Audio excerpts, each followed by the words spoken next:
ایسا روحانی علاج والا بندہ ہے, شکل سے بھی چرسی لگتا ہے. اس نے گلشن اقبال کی ایک بہت کروڑ پتی لڑکی کو پھنسایا. 5-6 سال پرانا واقعہ بیان کر رہا ہوں, اب نہیں پتا چلے گا کس کی بات ہو رہی ہے. اس لڑکی نے بعد میں مجھے بتایا کہ اچھی خاصی خوبصورت خاندان کی خوبصورت لڑکی, کروڑ پتی, اور یہ روحانی جو ہے نا, یہ شکل سے کیا لگتا ہے, چرسی. میں جانتا تھا اس روحانی کو. میرے پاس فون آیا کہ میں برباد ہو گئی ہوں, میری زندگی تباہ ہو گئی ہے, میری فلاں سے شادی ہوئی ہے. میں نے کہا فلاں سے؟ وہ تو ہم جانتے ہیں اس کو بچپن سے, وہ تو بندہ ہی ٹھیک نہیں ہے.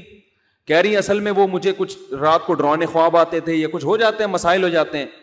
تو میں نے اس سے رابطہ کیا کہ وہ تو بڑے سلسلے کے بڑے بزرگ ہیں, تو انہوں نے مجھے عملیات بتائے, یہ بتایا وہ بتایا. پھر وہی فون پہ ایکچولی کر آ کے نا, تو میرے دل میں جذبات. پھر وہ مسمرزم کے بھی ماہر ہوتے ہیں یہ روحانی علاج والے, اس کو یہ جادو سے تعبیر کر رہے ہوتے ہیں, جن بھوت سے. مسمرزم کرنا شروع کیا اس نے کہ ارے میرے دل میں ایسے عشق کے جذبات کہ میں نے, اچھا اس کی پہلے سے بھی شادیاں تھیں, تو میں نے کرنی ہے تو اسی سے کرنی ہے, حضرت جی سے کرنی ہے.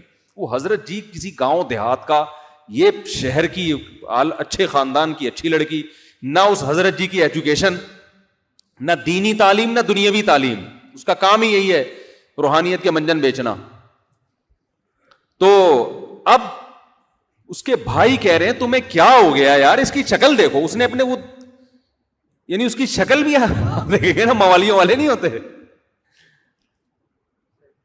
بھائی مجبور ہو گئے بہن کو گھر سے رخصت کرنے پر. پھر رخصت ہوئی ہے تو جب عذاب میں زندگی آئی ہے, کہ بے جوڑ کی شادی نا, کوئی تک ہی نہیں بنتا ان دونوں کی شادی کا. جب زندگی عذاب میں آئی ہے تو پھر طلاق مانگی اس نے, پھر طلاق لی ہے اس نے بھی. جب ظاہر ہے دل بھر جاتا ہے تو اس نے بھی چھوڑ دیا. اس کے بعد بھی کم بخت مسمرزم کرتا رہا ہے. وہ کہیں تھانے میں جا رہی ہے اس کے خلاف, تو وہ یہ لوگ پھر مسمرزم کے بڑے ماہر ہوتے ہیں. اور پھر وہ بیچاری بالکل ہی پاگل ہو گئی. اب وہ پاگل ہی ہے, باتوں سے پتہ چل جاتا ہے نا اس کا اوپر کا جو ہے نا دماغ کیا ہو گیا ہے خراب. تو یہ ایک نہیں ہے, یہ بہت ہیں. شادی شدہ لڑکیوں کو بیوقوف بنا کے ان کم بختوں نے شادیاں کی ہیں, طلاقیں دلوا کے ان سے.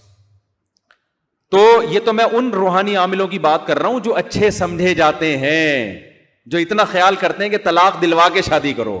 ورنہ جو بالکل ہی کرپٹ ہو, وہ تو طلاق اور زنا, ان کے ہاں نکاح اور زنا میں کوئی فرق نہیں ہے.